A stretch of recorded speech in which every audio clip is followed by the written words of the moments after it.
This tour begins in Edinburgh. Edinburgh is the capital of Scotland, but Scotland is really part of England. It's noted for this castle that's up on the hill. And it is a fantastic castle that's been built over the course of about 1,400 years. This is also one of the hotels in the new town and a brand new area shopping mall between the old town and the sea. We're looking here on from the castle in Edinburgh, and I'm looking toward that new area. That's actually the top of a mall that was built in the old historic area. Hello everybody, David McGuffin here. I am at Edinburgh Castle here in Scotland. A beautiful day, looking out on the top of the very high summit of the castle, St. Margaret's Chapel, the oldest building, right here behind me, built in the early 1100s. And you spin around out way here behind me. I'm doing a selfie, so it's no big deal. Way here, right here, way behind me is the Forth River, the Firth of Forth, and an island out there as well. So I'm kind of looking to the southeast in that direction. But Edinburgh Castle is illuminated in the sunshine today. Hey, David McGuffin here in Edinburgh, Scotland, right? Beginning my Scotland and Wales tour. You might want to look this up and be a part of it. St. Giles Cathedral right here behind me. Having a great time on 2 days in Edinburgh, 3 or 4 days up in the Highlands of Scotland. Over on the west coast, we go to the Hebrides Islands, and then down to Wales. We're north of Wales for 3 days and include a day in Keswick, or the English Lake districts. Check out my Scotland and Wales tours, the best of Scotland and Wales, with David McGuffin's Exploring Europe. Your adventure starts right here. Hope you have a great day. Your adventure starts right here with David McGuffin's Exploring Europe. Hey, David McGuffin here. Today I'm coming to you from St. Andrews Golf Course in St. Andrews, Scotland.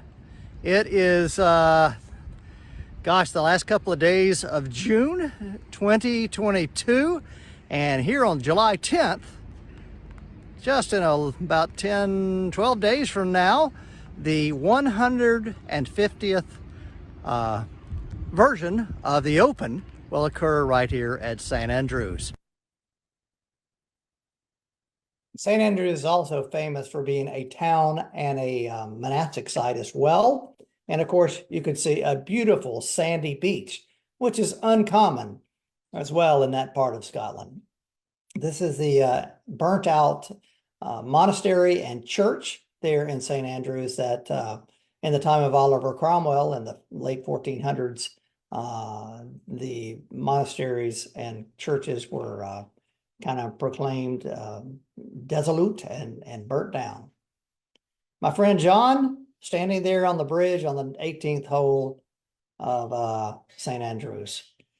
The Firth of Forth is that river that we were just looking at, and across there is Culross, is county or the Kingdom of Fife, the region of Fife across there, which is known for the best wheat producing area and all the grain producing area in all of Scotland.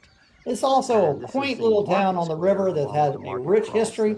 We'll spend a few hours there. Cylinder of stone right here. And if you're an Outlander fan, a lot of Outlander was filmed here as one of the villages in the Outlander series.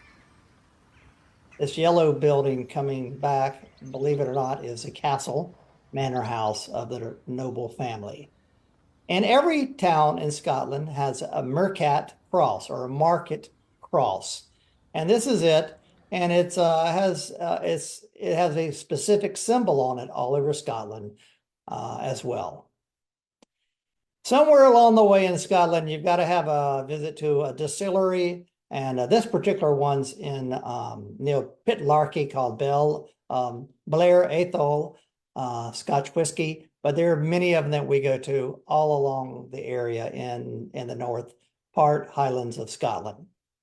Inverness is as far north as we go. It's located on the River Ness, which runs into Loch Ness. But it's a nice little town. We also visit the Culloden battlefield, where the Jacobites were defeated by the English army Hey, David as McGuffin well. here from Culloden Battlefield, up near Inverness on Culloden Moor. This path I'm standing on is the government line, that it would be the British government front line. And then we'll kind of walk around here. It's kind of difficult to explain everything, but basically the Jacobites were annihilated here on this Culloden Moor. And at this battle that lasted about an hour in April 16, 1746, I believe is the date. Hey, good morning everyone from Loch Ness. A beautiful day here in Scotland. I want you to meet my friend here is Nessie, just here. And let me do a spin around. I'm standing at the Clansman Hotel here on the bonny banks of Loch Ness. We do a cruise on Loch Ness and come up to this castle called Urquhart Castle. It is also a ruined castle, but also on a very nice Okay, we made it to promontory beautiful right Urquhart Castle here on beautiful Loch Ness. This castle is in ruins. It's been fortified here on this little promontory, looking over the loch for, gosh, well over 500 years, and was finally abandoned in the late 1600s after the final rebellion and Jacobite uprising. Now it's just a beautiful place to disembark from the cruise and to head on your adventure up here in the Highlands of Scotland. From there, we go to the west coast, a village called Oban. And it's a jumping off point by way of those big ships you see to the Hebrides Islands, two of which we go to on a full day excursion to the island of Mull and Iona. In here today, I am in Scotland on the Hebridean island of Iona. It's a bit of a trek to get out here from Oban.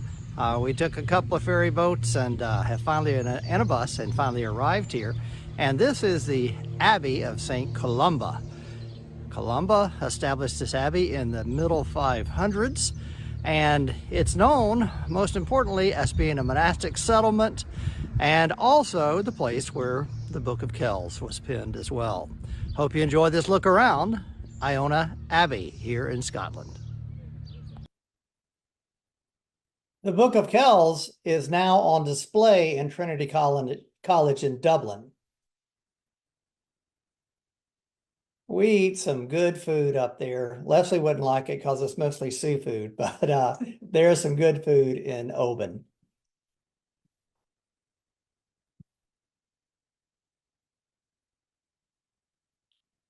Yeah, I don't see any meat on that thing. Oh, those oysters look really good. That's a fillet of hake. Oh, there's a sirloin steak. And that's looking back to Oban across the harbor. Okay, if you're doing the Scotland and the Scotland portion of the tour, it ends in Glasgow Airport. I'll see you off and you head back home. The